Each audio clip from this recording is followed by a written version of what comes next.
stand together as one. That is why it is great for us to host His Excellency here today, basically to continue with the agitation for a free Uganda, for a democratic Uganda, because we believe a free Uganda is a free Kenya. A democratic Uganda is a democratic Kenya. Our struggles are united. We are all one people, we are one community, and that is why as human rights organizations, as community-based institutions, here at the coast and in Kenya in general, we want to send a message of solidarity to all Ugandans through His Excellency here, that we shall support each other when it comes to issues of human rights. We shall support each other when it comes to issues of democracy. Recently, we saw Parliament this week electing members of Parliament to represent Kenya in the East African Legislative Assembly. We are appealing particularly to those members of Parliament from the coast here, Hassan Omar, Shahbal and others, to ensure that the message of democracy, the message of human rights, the message of justice is sent to all countries in Eastern Africa, and more so in Africa in general. So I don't want to take much time.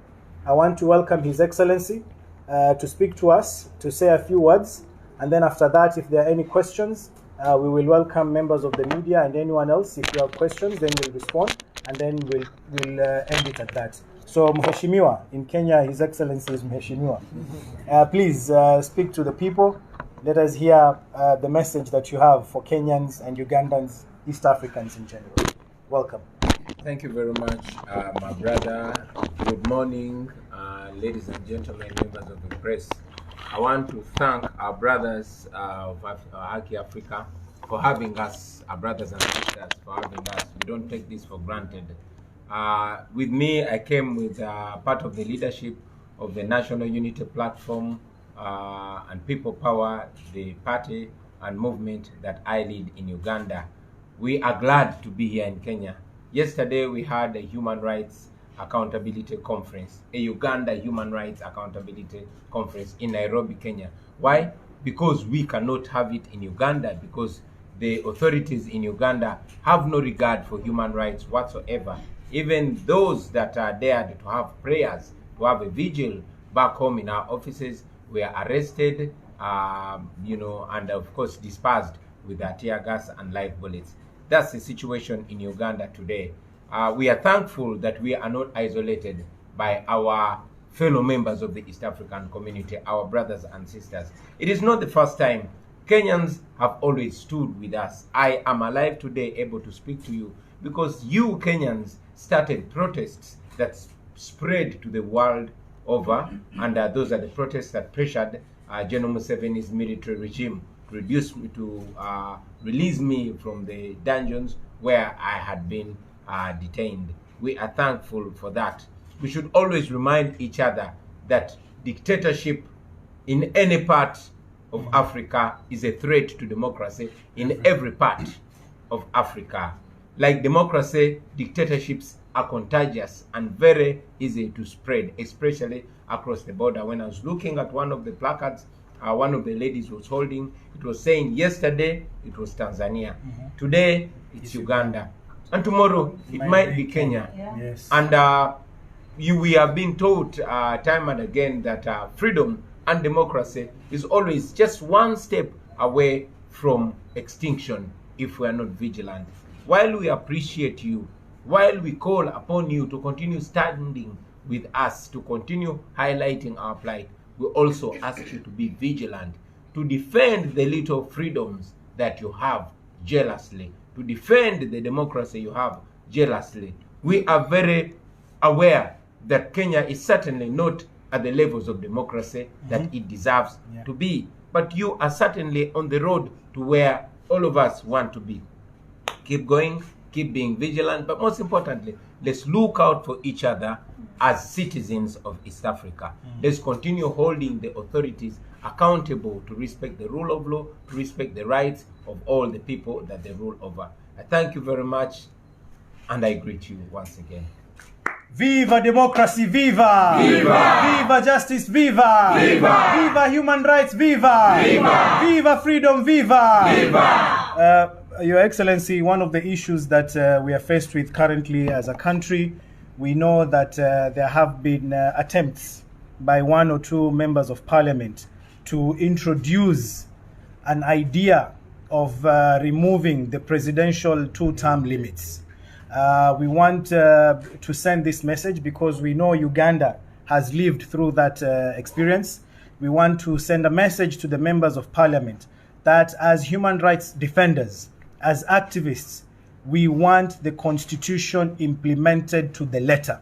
We cannot allow a perpetual presidency because we know the effects of that. We have seen it in Uganda, we are seeing it in Rwanda, and Kenya cannot go that direction. So we are urging Kenyans to resist any such attempts. Any individual in power for more than 10 years and he feels they need to continue still being in power, it means that that individual is incompetent and that they cannot deliver their mandates, because 10 years is more than enough time you need to express your development plans, for you to implement whatever you want to do. And there's a reason why you have term limits, so that you can allow others also to get an opportunity to lead this country. It's introducing fresh blood. It's introducing new ideas. So we are saying as HAKI Africa, learning from the experience of Uganda, that we shall resist any attempts to change the constitution to remove the presidential two-term limits. And maybe His Excellency can also speak to that from their experience, and then we'll open it up to members of the media to ask questions. Thank you very much. I have spoken about constitutionalism and the need to maintain constitutionalism, not just constitutions. Right now, to our brothers and sisters in Kenya, I don't want to speak to it. I want to point at it. I don't want to use so many words. I want to point at Uganda. We experienced it in 2005 when General Museveni moved through his proxies a scheme to change the constitution and remove term limits. And when it was time for him to be held back by the age limit, when he clocked 75, he once again, through proxies, moved a scheme to change the constitution once again. Of course, he did that with a lot of impunity, with a lot of violence, but he did it. What does it show you, Kenyans? That is how it starts. It might start like one errant MP making irresponsible statements. And yes, some leaders might actually come out to deny it. General Museveni, while he was being interviewed here in Kenya, he said, certainly not, I will not rule beyond 75. When it was talked about that he was intending to change the constitution and remove term limits, he dismissed it as idle talk. But ultimately, you know, we lost lives, we lost lots of resources, all in a bid to change the constitution and maintain himself in power. So do not be woodwinked. It is you and only you, the people of Kenya alone, that can retain your constitution, that can protect your constitution. Of course, we continue to tell you that defend your constitution before your constitution is too weak to defend you. Thank you so much. We'll now open it up to anyone who might have a question so that we can respond. Yes, Mtalaki from Citizen. My question is for Bobi. Do you think the East African leadership has not delivered their mandate in terms of advocating for the rule of law, and specifically In regard to the rule of law and what has happened, what has been happening in Uganda? Thank you very much.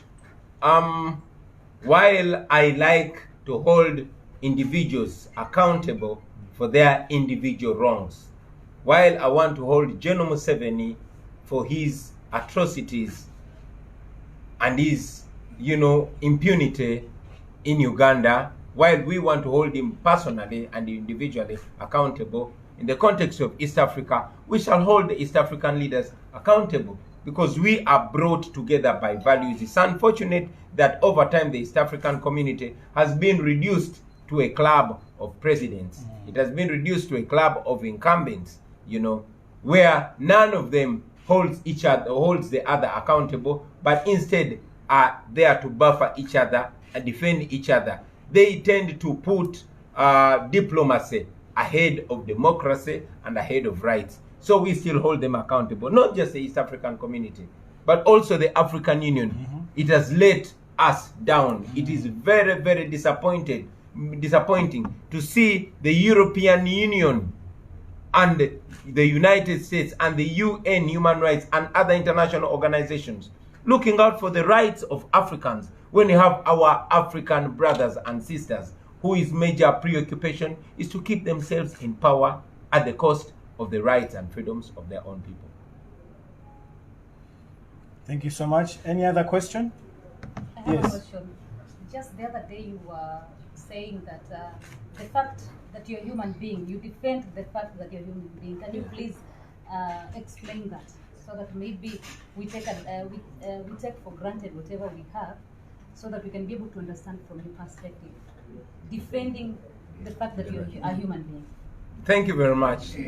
Yeah, it is rather sad that in Uganda we are reduced to fighting not for democracy, not for civil rights, but for human rights. We are fighting for the right to be human beings, to have the right to think for ourselves, to have the right to own our mouths, to own our brains. Yesterday, so many victims of torture were paraded. Among them were women that were raped by soldiers. Among them were young people that were mutilated at the orders and sometimes at the supervision of General Museveni's son, Muhoozi Kainerugaba. Yeah. In that room, we had a young man who was castrated like a goat. I mean, castration. So we are demanding for the right to be human beings first. Before we even demand for democratic rights, before we demand for civil rights, we are demanding for the right to be human beings and to stay human beings. Thank you. Okay, one final one. Pili, then yes. Thank you very much. My name is Pili Salim. I'm from Nawiri Social Justice Center. And His Excellency, I'm very proud of what you do. I'm very pleased with the work that you do in Uganda. I've been to Uganda, I'm Ugandan, I'm a former student of Mombasa, and I was impressed by the fact that the Secretary General had a seat. The seats were 3, and he said, no, we have to have a lady to sit here. So he asked me to sit here. That shows one thing. In a world whereby we have a patriarchal system, although it's very tough for the ladies, you guys are giving the ladies a chance also to be represented. My message, or what I would like you to tell us, as youth, I stand here and speak for the youth and the women especially. So for the women and for the youth, as we see it in Kenya, the youth are not given chance most of the times. So at the end of the day, they're all seated at the back. Even the women are all seated at the back. They're not told to come up, or they're not that aggressive to come up and speak for themselves. As a person that has been active in this activism and demanding for rights, and we see that even your wife is at the forefront to help you and support your cause, what message do you have to the youth and the women in Kenya? Oh, thank you. It won't be my message. I'll just pick one of the messages that was given to us by one of our fathers, Thomas Sankara, who said a revolution without women is dead at birth. Yeah. You know, women are one half, and in most cases even bigger than more than the men. Yeah. The humanity is like a bird with 2 wings, which can certainly not fly with one wing. I have personally been impacted by women. I'm a product of women, and many of us here have been inspired by women.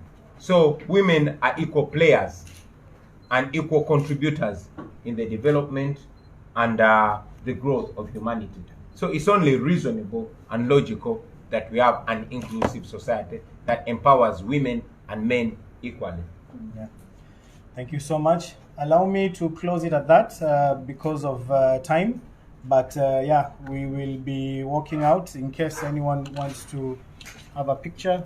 Feel free. But solidarity forever. Solidarity forever. Solidarity forever. For East Africa makes us strong. People's power. Sorry. Our power, people's power.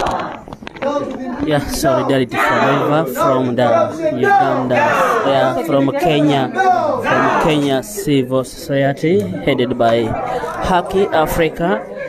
Ebimu ku bitongole ebirwanyiza eddembe ery'obuntu mu ggwanga erya Kenya olunaku olwaleero bakyaza President His Excellency Robert Kyagulanyi Ssentamu mujjukira nti olunaku olwaleero ebigenda kubeera mu Kenya wano nenga ensonga enkulu asoose kukyalirako ekitebe kino ekitwala abalwanyizi b'eddembe bonna wano mu Kenya wano mu kibuga Mombasa. Ekibuga Mombasa kye kimu ku bibuga ebinene mu Africa oba giyite East Africa.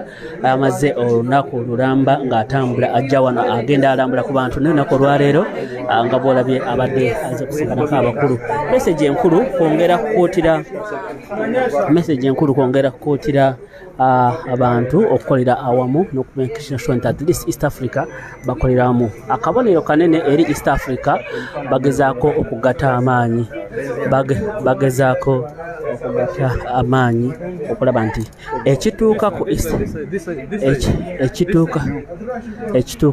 Africa ekituuka ku Uganda kiba kituuka ku Kenya, ekituuka ku Tanzania kiba kituuka ku Rwanda. So yenkola enkulu baagala kulaba nti buli kimu kitambula bulungi.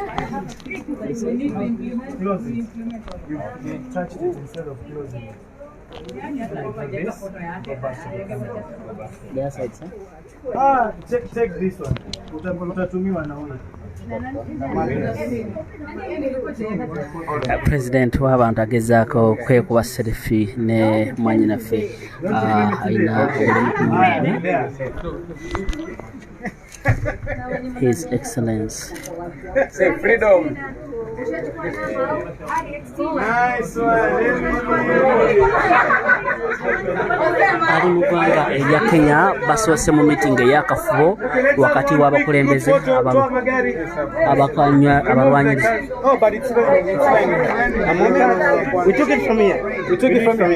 Abalwanyirizi b'eddembe ly'obuntu mu ggwanga erya Kenya baaniriza President. Basoose mu playingira documentary mu main hall omubadde meeting tujja kukwata bibalaga essaawa ena ku Ghetto TV.